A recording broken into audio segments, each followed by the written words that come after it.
Well, let's get started here. Hello, everyone.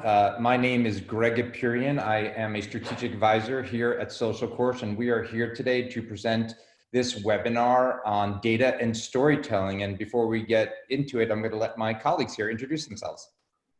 Hey everyone, this is Sharmila Chardevoine. I'm a Senior Engagement Manager here at SocialChorus, and we're very excited to talk to you about data and storytelling today. Hi everybody, I'm Jillian Clues, Lead Product Manager at SocialChorus. I'm focusing on Analyze, so can't wait to talk about all things related to data today. So just a few logistics before we get started. We are going to have a discussion here amongst the three of us, and you'll notice at the bottom of your application here with Zoom, there is a Q&A tab there where you can add your questions. We'll take some questions at the end, perhaps if they're great enough questions throughout, as they're contextual to what we're talking about. But we will be posting this tomorrow on our website as well too. So if anyone that you know that wanted to be here missed this, you can share that URL when we send that out to you tomorrow. So all of the registered registrants, I should say here, will receive that from both an email and see it on our website tomorrow. So let's jump in and get started here on our discussion here today. We are going to be talking about data and storytelling, and ultimately data is a word that means something similar to a lot of people, but is used in a very different way. And to those that are experienced using data and analytics for internal communications purposes, probably not as scary. For those that it's new to, it can be scary. And the reason is when you're looking at any form of data, it's really in the form of numbers. And when you're looking at numbers, you might be wondering, what am I looking at? And the art of using data analytics is to find insights within all of those numbers that you can use that align to your goals, that align to your desired outcomes. And when you can build a narrative around that data, then you can use that story to achieve your goals and get other people on board with where you're at. So sharing insights, sharing what you're learning with them, making decisions together. And that's the ultimate outcome here, is how do you use data and storytelling to align with people so you can make decisions with the business here. Don't just take my word for this. We have recently did a little bit of research and found a great study that was out there. And a marketing professor at Stanford's Graduate School of Business published a study, and she had her students give a 1-minute pitch. And only 1 in 10 of those students used a story with his or her pitch, while the others stuck to more traditional pitch elements like facts and figures. And the professor asked the class to write everything down that they remembered. And when they came back to talk about this, only 5% of those students could recite a statistics, while the rest of them, about 63%, remembered the story. And what this kind of hints and tells us is that research shows that our brains are not hardwired to understand logic or retain facts for very long, but they are wired to retain stories. So everyone might pull data and logic out of data in one way, but it's how you talk about that and share that to help people understand it, which is what we're really talking about here today. So as we move along here, we're going to be talking about 3 different use cases here today. Can we go to the next slide? 3 different use cases here today. We're going to represent a story on reach. So how do you reach your employees? We're going to talk about how you engage your employees. And we're also going to talk about another case of humanizing leadership. And when you're looking at data, and how does it tell you that that's working or not here? So I'm going to kick us off here into a reach example, and Sharmila and Jillian will come in for the engage and humanize parts here. So when you think about reach, ask yourself this question: can you reach all of your employees? So let's say in the story that I'm going to give you here, you're an organization and you're 36,000 employees. Do you know that you can reach them, that your messages are getting through? The way that you would know that is you have some platform, one or many, like SocialChorus, or perhaps an email platform that could measure open rates. So you know that these things are being received and that the employees have access to these things. So if you don't know if you're reaching anyone, that's step number 1. We've got to figure out how to connect the dots to reach them and to give them access to the different communication channels so that we can measure reach. And the way that we're going to back into talking about this here today is by looking at goals and outcomes. So what you're looking at is what we call a growth plan. It can come in many different formats. So if you take a look at the next 12 months, the next 4 quarters, however you want to slice and dice. For example purposes, I've shown here today 2 quarters. And my goals are broken up into a few areas. The audience, who am I trying to reach? Who has access, who doesn't have access, because I can't reach the people who don't have access to the communication channels. And lastly, do I have enough communication channels to reach them where they're at?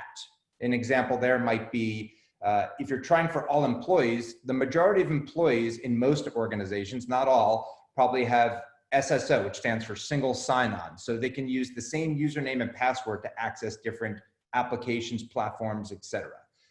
Some of those might also have corporate email addresses, but you might be in manufacturing or you might be in retail and have people on the manufacturing floor, in the field, or in your hospitals who don't have that same access. And that's a data access thing. So now you're going to say, all right, for Q3, we're going to focus on reaching all employees who have SSO or corporate email addresses, and we're going to reach them via email, desktop, or mobile. And this is just, again, an example. Maybe you don't have mobile, maybe you do, but the idea is to meet them where they're at versus prescribe just one hub, one way. Because what you'll find is the more different touch points like that you have, the more that they're sort of meeting you where they're at in their workday. So if you're in the manufacturing floor, perhaps you do have mobile. If not, maybe it's a digital display. Maybe that is a vision to have those kind of things. So that's where the next quarter we take a look at, all right, if we're just going for all employees who have SSO now, then how do we get to the others who don't have that access next quarter or the quarter after that? And if they won't have SSO, are there other methods of authentication like user verification, a username or password, or some other method that we can get them in there securely? And then start looking at their environment and the way that they might consume communication. So perhaps it's using the intranet or digital displays or Microsoft Teams and whatnot to extend that reach. So what I'm about to show you is a report from the SocialChorus platform. We call the data and analytics section Analyze. For those that are not using SocialChorus right now that might be listening here, this will apply for you too. But ultimately, what we're able to do is first focus on getting everyone in the platform that we want to be able to reach. So in this example, let's say we have 36,000 employees, but we can only reach about, let's say 30,000 of them because they have those corporate email addresses, they have SSO, but that other 6,000 we can't reach, so we're gonna focus on them later. So now we know by looking at the analytics here, focusing on the top left there, that we're reaching about 28,920 of them. So that represents 71% of that total reachable audience. But we still have a goal because that other 6,000 or so, we still have to figure out a way to be able to reach them and measure that we're reaching them. And when you can reach them and be enabled in that way, you also have to use marketing and promotions because you have to create awareness that these channels exist and education of how they would log in securely to access these types of channels or platforms. But when we do that, we can now say, okay, we're reaching them.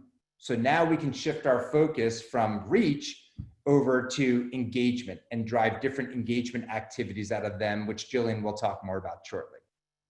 We can go to the next slide. In addition, because every great data and analytics platform should have more than one report, more than one way to customize these dashboards and reports. I think that's where SocialChorus does a really great job here with this product. So another layer to look at here is in those amount of people that we can reach, what does that look like across the location? So if you're a company that's global, across the world, or perhaps just across the country, what does the reach and what does that viewing or clicking look like across either department, across location? There are many different ways to slice and dice that and look at it. You also, in the box below, might be wondering, what is the platform or touch point that they are consuming most on? For example, if you just got a mobile app and have never had one before, you're probably thinking, I just want them all on the mobile app because that's new and it's great and it's the best way to get everybody. And maybe it is with your organization. But what this will tell you over time, if you can meet them where they're at and give them that ability to reach them anywhere, then you start looking at this and saying, well, look at that. We had email, but now we have email metrics and people still like email. They also like the web. They also like mobile. They also like the internet. So now we have a really good idea of where we're reaching them, in addition to being able to reach them, what day, what week is best for sending these type of communications, and ultimately how to slice and dice it. So now if you're in communications and you're owning communications for the business, you're probably just looking at this in the lens of everyone. But now if you extended this access to these type of analytics or created reports and shared them with business unit leaders or department leaders, now they can look at it in particular relevance to their business and or their locations. So ultimately, insights that you extract from these kind of reports might be meaningful to one group in the company and not as meaningful to another. So back to data could be scary. If you're looking at a report like I'm looking at right now and you see a lot of numbers, maybe this all applies to the insights you're trying to extract. Maybe only a subset does, but ultimately they all check off that box. We can reach them now and we know this. Jillian, why don't you tell us a little bit about the engagement side here? Awesome. Thanks so much, Greg. So next, I'm going to take it away with engagement and how we can tell compelling stories around that as a goal and a metric. And before we dive into that, I really want to unpack what exactly engagement means, because it's a broad term. So we hear engagement a lot. It's become a more and more popular buzzword and metric, especially as social media usage has skyrocketed. It's even one of the key metrics that's included in many SocialChorus dashboards. You probably saw it on Greg's slides. And as a general barometer, engagement can be a useful metric for measuring comms. It can definitely help you identify what employees are interested in, compare across large sets of communications, and understand trends over time. But engagement is not equal for all types of communications. The type of engagement that you want to create is going to depend on that specific communication and what your specific outcomes are. So a good engagement rate for one post may not be as good for another. If you had a communication that was really focused on getting feedback and driving conversation, then it may be okay to have a lower engagement rate on that because the quality of engagement and the people that you engaged did get to your goal. So what that means is that if we're looking at engagement as an outcome that we want to drive, we want to dig deeper and get specific about what we really mean by engagement.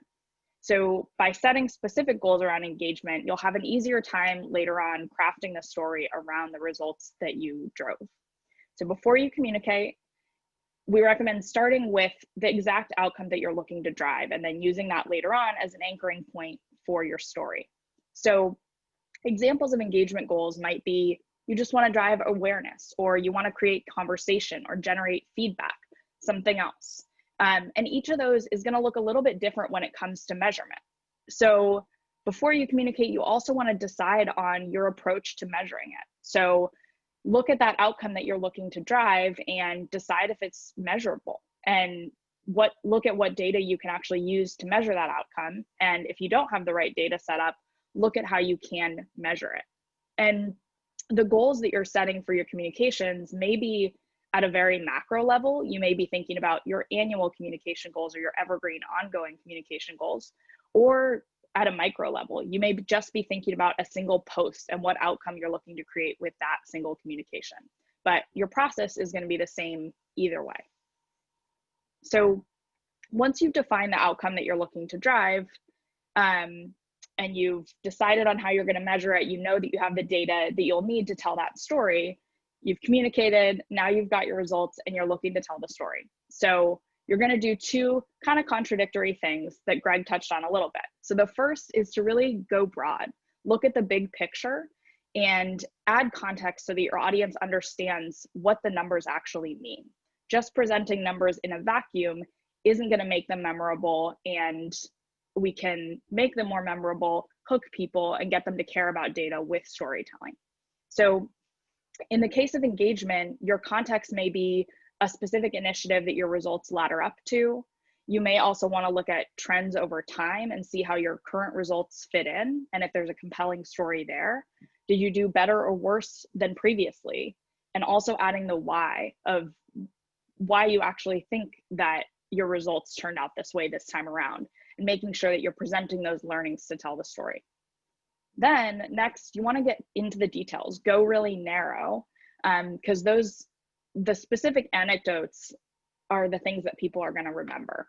Like we've talked about, people remember stories, and especially remember personal stories. So think about the notable details that you can pull out from your data. Is there something that's particularly surprising about the audience that you reached, or a memorable anecdote you can highlight? Next slide. So here we're looking at another growth plan of an example of how we might be looking to drive engagement. So here we've laid out the types of engagement that we want to generate. We've broken down engagement into a couple of key outcomes. So one is creating open conversations. So here we're looking to drive conversation and discussion amongst employees, and over time we can pivot that strategy based on the feedback that we're getting from employees. And then we want to highlight employee stories. So encouraging employees to generate content and share their own stories, and then leveraging those in various ways across the organization to drive outcomes. These are just examples. Your engagement goals may overlap with these, or they may be completely different, but starting with these goals will help with crafting that story and making sure that your goals ladder up to important initiatives. And so, I would add one thing on top here, which is interesting from experience, is that engagement is a very broad word, right? It could mean something different to everybody here. So defining what that means in the SocialChorus context, engagement means activities like clicks and comments and likes and bookmarks and shares and et cetera. So know what you're looking for there, because if you want that type of engagement and you're not seeing it, it goes back to your content strategy, right? So you have to really be looking at how are you encouraging that kind of behavior to get that outcome. Yeah, thank you, Greg.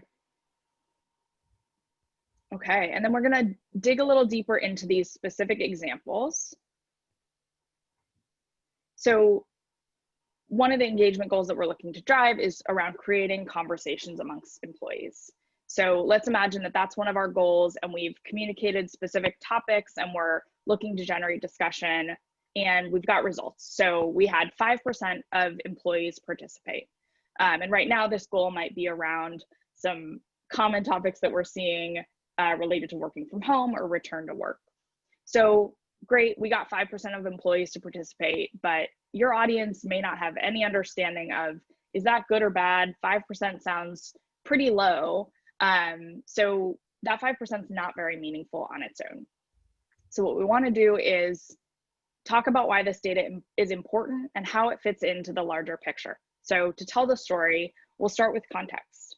Why does this metric matter at all? And that right now may look something like, there is a lot of uncertainty amongst employees at this moment as we're dealing with an unprecedented situation with so many people working from home. It's more important than ever for our employees to stay connected with their colleagues. So we really wanted to create conversation amongst employees to help them be heard, not only by us, but also by their coworkers.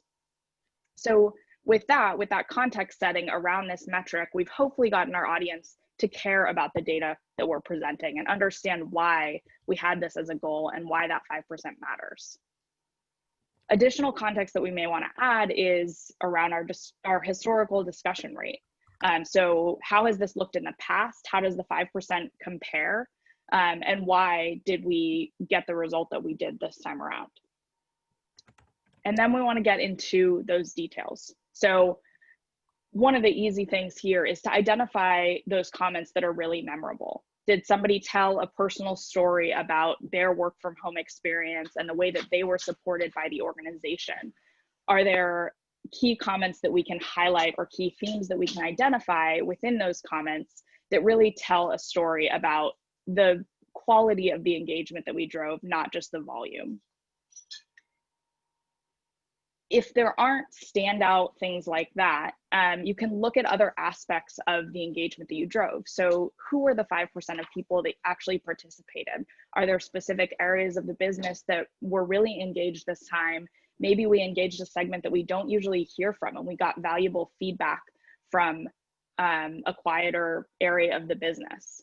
And from that, we can learn also how we can sustain the type of engagement that we created this time around. And we'll look at one more example. So another one around highlighting employee stories or employee generated content. So this is a common one that we see a lot, and there's a lot of different ways that employee generated content can be used. So our goal is just to get employees to submit stories, and we've now generated 100 posts from employees. And starting with that context and starting to tell the story, we're looking at what's the value of this content that we've generated. And that can look a few different ways. So one is maybe we're looking to use it in an ad campaign to humanize the company, or we want to highlight this content in career pages to bolster recruitment. Or especially right now, we may just want employees to feel more connected to each other. And this was an important way to drive it. And each of those kind of micro goals within employee generated content may have a slightly different way of measuring. So if we're looking to use the content externally, we're really looking at quality and maybe less at quantity. Or if we want employees to feel connected to each other, we might be looking at the engagement that happened after those employees submitted their stories. So how you craft the story around the data will depend on that specific goal.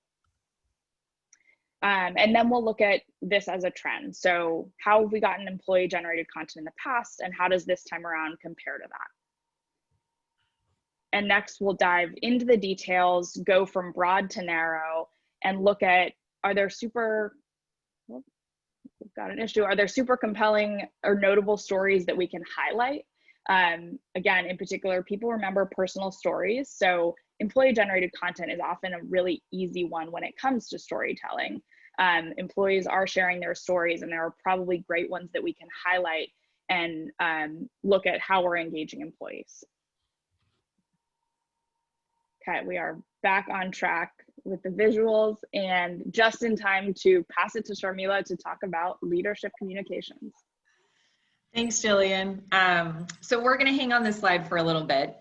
So now we've told this story, right? We can reach our employees. Greg talked us through what that looks like within an organization, and this might be different depending on your organization structure. Jillian's kind of talked us through engagement, what that means for your organization. There are a lot of data points available, so making sure you have a good understanding of what makes sense depending on the goals. So let's walk through a story together. So humanizing leadership in the organization. And if you start high level again around the framework, we'll talk about some goals, reasons for doing this or wanting to do this. So, we hear a lot from customers that, they want to bring leadership closer to employees. When we think about leadership, it's typically button up, very corporate, HR approved content, very highly produced, right? And that's a barrier that they want to break. We also know that communicators are looking to provide more of a direct line of communication, right? A lot of the time we hear about employee survey results, and the audience that employees want to hear from more of is generally and always tends to be leadership. And then we also know that another goal is, okay, so now we can reach them. We also want to make sure we can measure, right, the leadership communications. How did a video compare to, an article, and maybe to Greg's point, right, the time of day that it was published, did that have an impact? So really having a lot of these data points easily accessible for you to understand success of your leadership communications. So an example of this, if we shift to the next slide, is Whirlpool. So Mark Bitzer is the CEO of Whirlpool. And just to Jillian's point, this is actually user submitted content or user generated content, right? He's very active in his program. He has his own channel. And he publishes content a lot. So the content that you might have expected to see here are, company performance updates, right? And that is important content. But we're looking at here is the more feel-good content, right? Starting on the top left-hand side, we see a photo from his office, right, with snow piled high. On the right-hand side, we see he's thanking an employee, right? That's an employee spotlight, thanking him for something that he had done. And at the bottom, we see a site visit, right? So he's sharing what he's up to so employees can see firsthand, right? And that's great. That's awesome. You can see the engagement too here, right? There are a number of likes. You can see some comments going. So again, this is the content that employees resonate with. And if we shift to the next slide, right? So, thinking about why leadership engagement is important. So we know that leaders typically lead by example. They create a picture of what is possible. So if, employees see, well, if he can, come into the program and share what he's doing, then so can I, right? We also know that leaders have influence within the organization. So it's, they are typically in a position to motivate and also help adopt ideas. And we also know that leaders create a sense of transparency. So instead of the telephone game where you're, maybe working with colleagues in your, division or function, if you see an update from a leader, it's directly from that leader and you can see firsthand what the update is. So just moving into our growth plan here. So again, this is your project plan, right? This is your success plan. And you'll notice, again, just thinking about different time frames. So here we're looking at Q3 this quarter, and then we're also looking at the next quarter. But again, to Greg's point, this could be the rest of the year. It could, Q4 could be 2021, whatever time frames make sense. And you'll also notice that the categories on the left-hand side are slightly different, again, depending on what makes sense. So the first, humanizing leadership in terms of content. So what does the content plan look like for this quarter and next? And then of course, meeting them where they are, right? Greg and Jillian have talked to us about this. Where are you meeting your employees with this kind of content this quarter and then next quarter?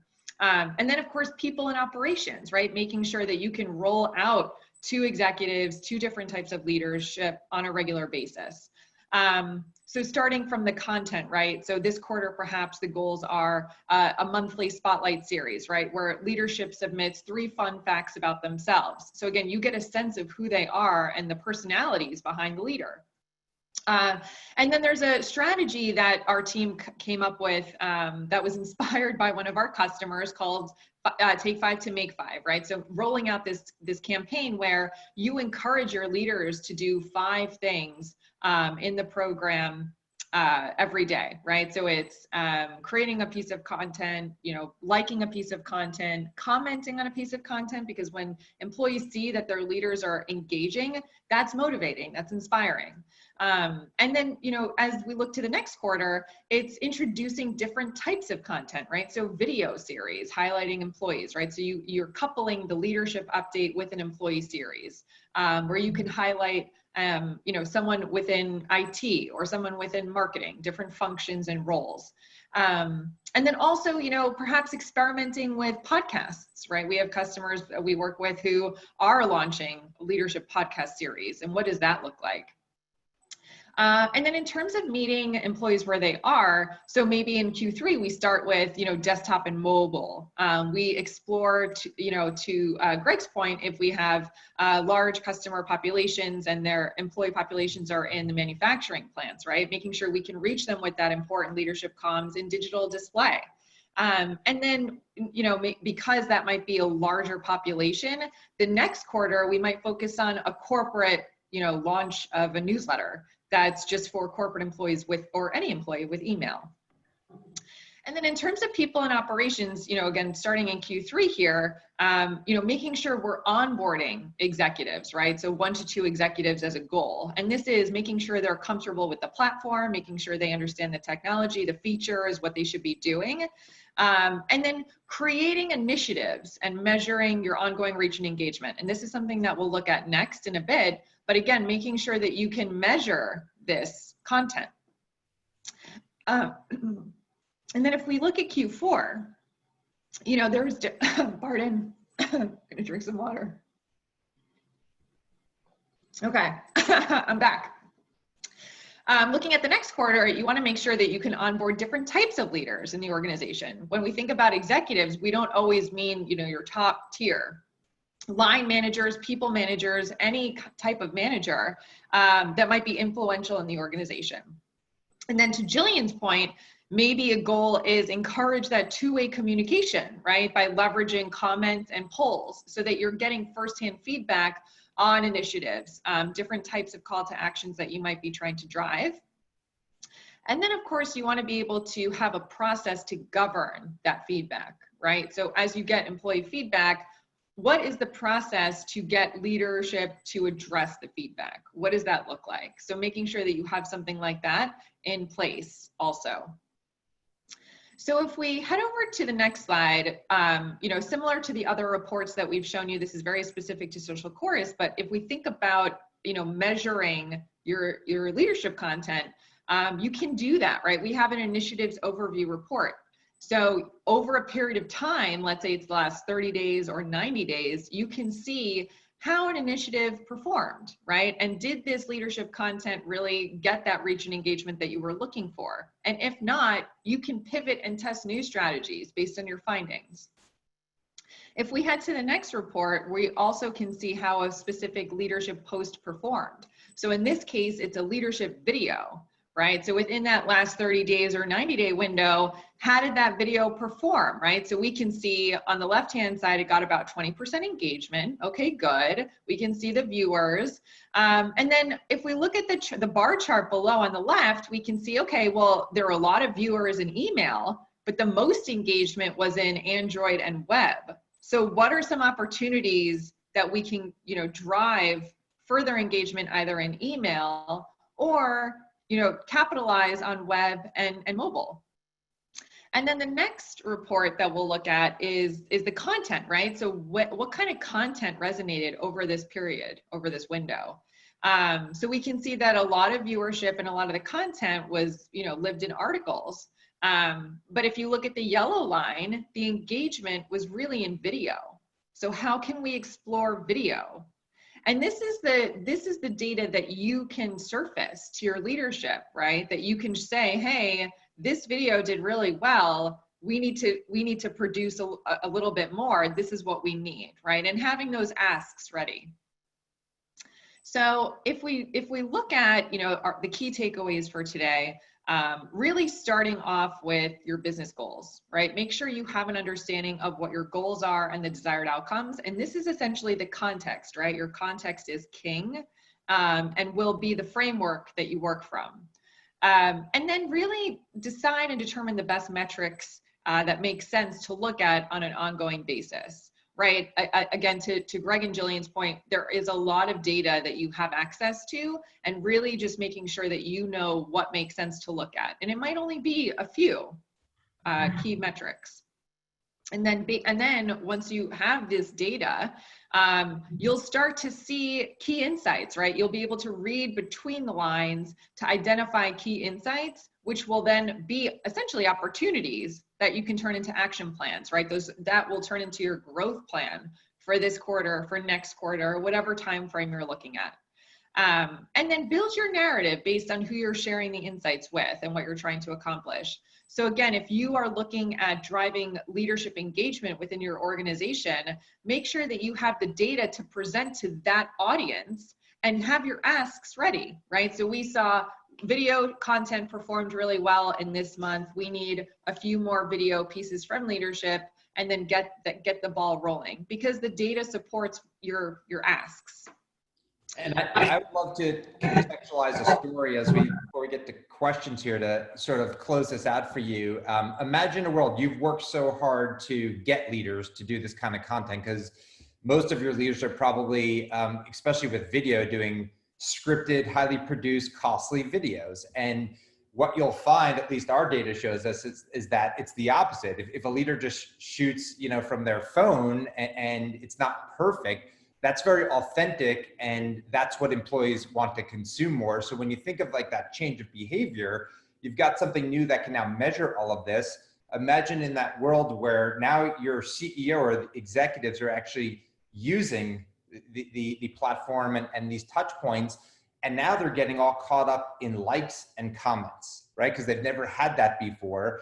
And they look back at everyone else and maybe they're not seeing the same amount of likes and comments. Well, of course, a CEO or an executive, to Sharmila's point, is going to drive much higher engagement there. But the story that you could tell when you look at all of those insights is, well, let's hold on a second, because let's back up into reach. So we are reaching almost everyone, if not everyone. That was one of our goals because we couldn't measure that before. We can now, through engagement, see that most people are viewing the content. So now we actually have confirmation that our messages are getting through.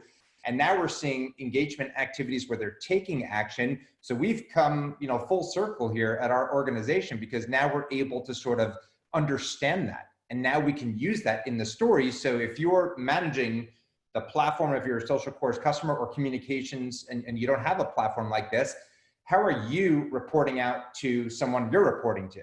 And what is that story that you're telling that's aligned to your goals and your outcomes? And how are they reporting? And if you could take that all the way up to the C office and report out and align with them on all this, communications will drive your business. We've seen it happen, and you can see how in all of that, telling a story isn't making up a story, it's looking at what data is most important that's going to move you forward.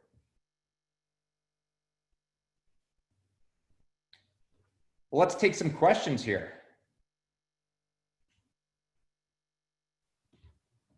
I can see some. I'll address one of the first ones. When I was talking about reach and used Teams as an example, one of the questions was, we'd love to hear about using Teams to reach people because we're not sure what that meant. And specific to SocialChorus and how we work, we have products called content amplifiers that we can place. It's just a widget, and if you're familiar with what an iframe or a script or a URL is, we can drop that into your intranet, into digital displays, in this case into Teams, so that you can create and publish from SocialChorus, and that will be available then on Teams. So Teams, as you look at it now, is more like a collaboration tool, like Slack and etc.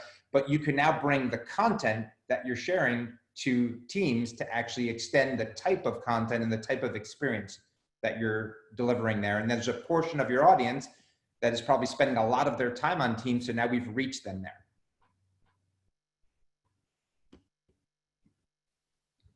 Okay, it looks like there's a question about leadership comms, maybe for you, Sharmila. So somebody who gets the importance of leadership comms, but they don't have somebody like Whirlpool does.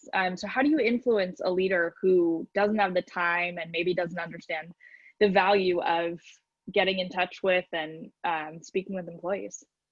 Yeah, so I would say that, I think having CEOs like that, it's fantastic, but we do recognize that not every CEO has the time or is willing to do that. And I think that's just based on culture, organizational culture. So I think it comes back to the growth plan, right? And thinking about different types of leaders in your organization. So for example, if there are people managers in your organization who are really charismatic, who people really respond to well, those are the people to tap, right? And that's the low-hanging fruit that you can go after. And I think you'll find that that is a good starting place. And also we recognize that going straight to the top is hard, right? There's kind of that crawl, walk, run stage.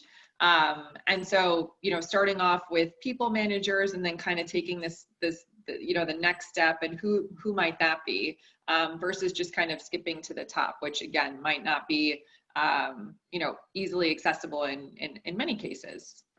And I'll add to that it's no easy task to get leaders to do this, but the ones who do it see great results from it. But the example Sharmila gave that another customer did, that campaign of take 5 to make 5, if they're not the type to be on camera or to write articles or even have you ghostwrite for them, then their participation just in liking, commenting, showing that they're using this too is an equal valuable thing there as well too. Looks like we have another question here. When you use content amplifiers, does the end user still get the content from the channels they've joined or content from that? And the answer is yes. Content amplifiers can be targeted or not targeted. They can be available to all. So that's a setting you can choose. So in an example, if you have a content amplifier on your intranet, then the same content that someone's consuming in the app or on the web browser, et cetera, can be consumed there as well too. Maybe it's a content amplifier that's just for your sales team and only salespeople can see that.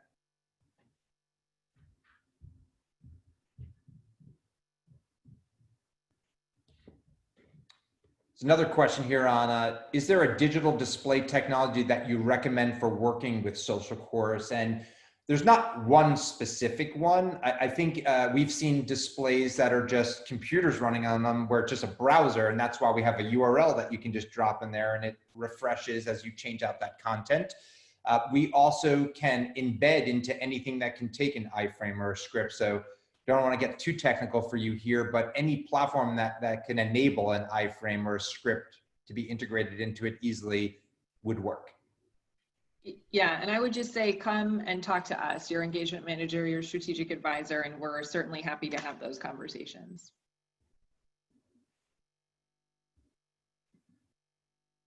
Let's see if any others have come through.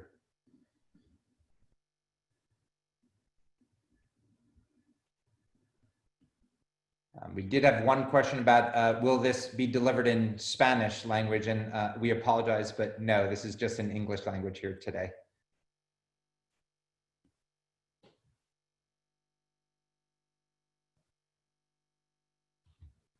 There's another one. Any additional advice on convincing traditionalists that internal comms should or can be more informal for today's employee audience? Yeah, I would say a few things. I would say, so I think we know that the B+ is better than the A.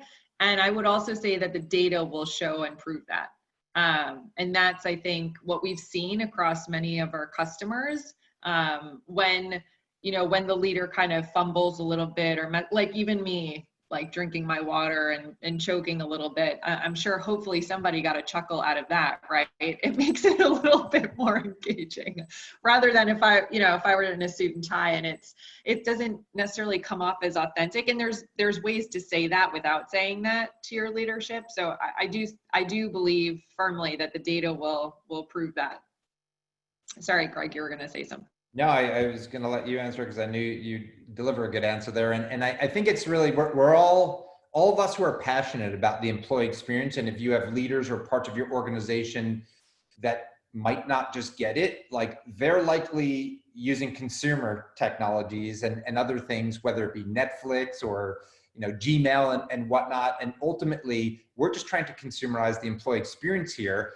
And those of you who are doing that without using data analytics are guessing. And if you're guessing on what type of content your employees like, one piece of content for all might work for certain types of content or theme, but like generally people have different interests, and finding out the what's in it for me for them, in addition to what you need to communicate, is really where you're going to drive that engagement.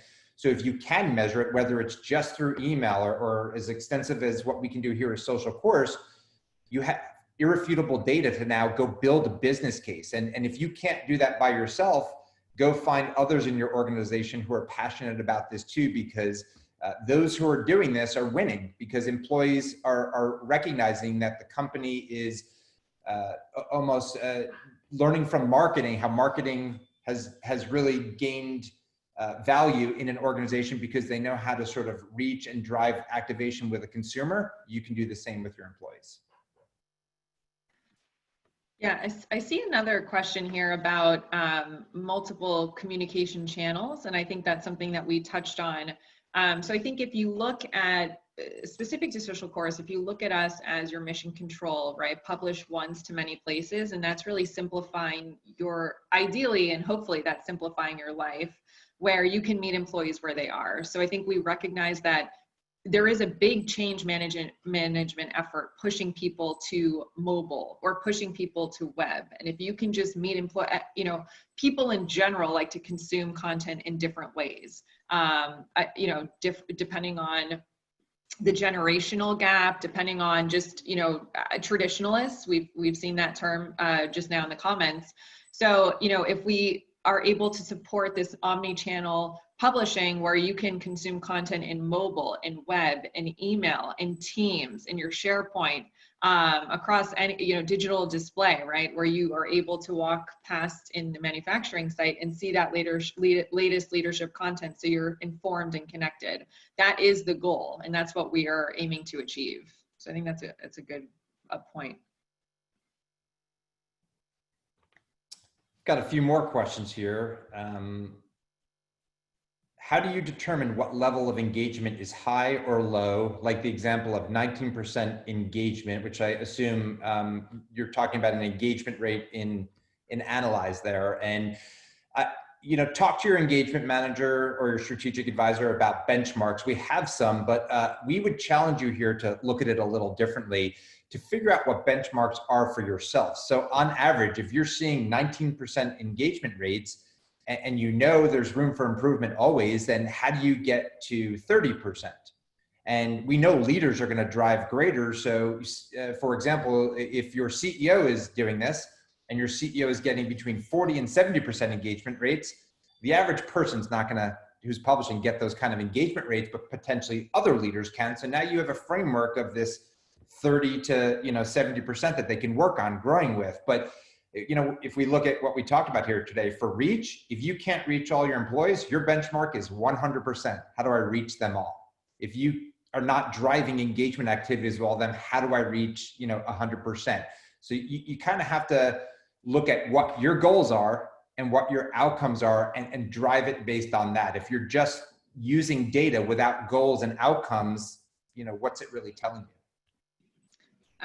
So I have a few. So I want to thank Dave, because I think this is the proof in the pudding. This supports our comment, Greg. So he's adding that at his company, there are factory managers who make very low budget videos, and they are immensely popular with their hourly workforce. Thank you, Dave.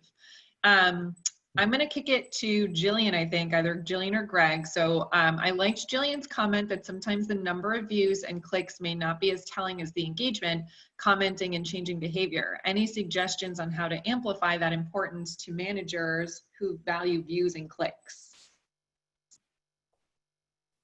Do you want to take that, Jillian, or me? You can go for it. So, we see this all the time where the preconceived notion is, I want clicks, I want comments, and that's great. We want that for you too.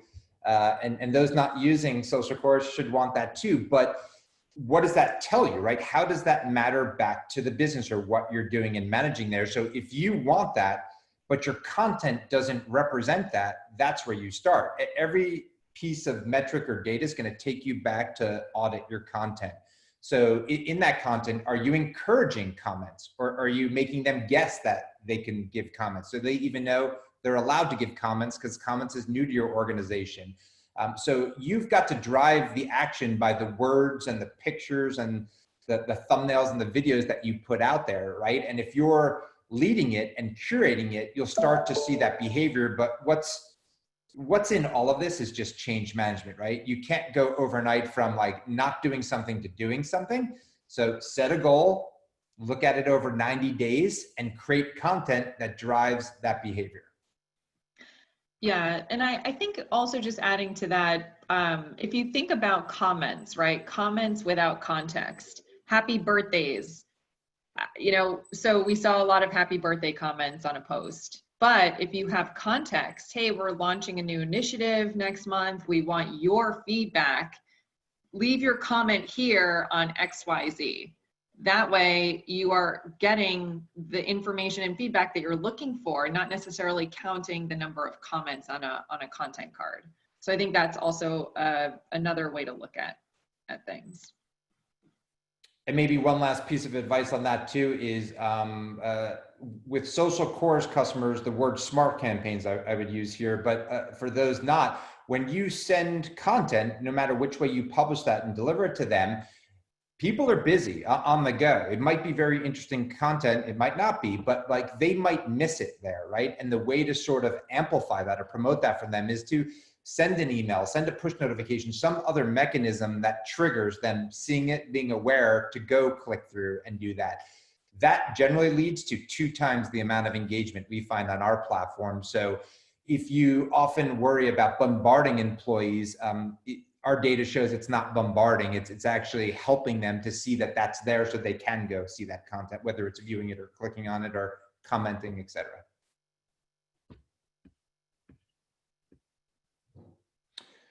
Well, I think we've covered it all here today. We enjoyed talking with you here today, so thank you all. And any questions we didn't answer, we'll follow up with, and look out for this tomorrow on our website. And you'll likely get an email as well too if you registered here to get the recording as well. Thanks so much. Thanks, everyone. Bye, everyone. Bye.